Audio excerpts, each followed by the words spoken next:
my alarm goes off at 12:45 a.m. in the morning. You're working anywhere from a 13 and a half to maybe a 16-hour day.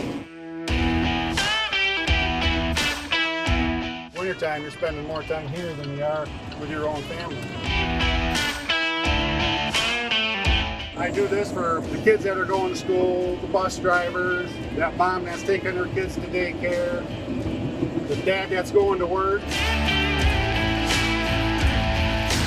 Doesn't matter what time of the day or the night, if the snow starts coming down, we're out on the road.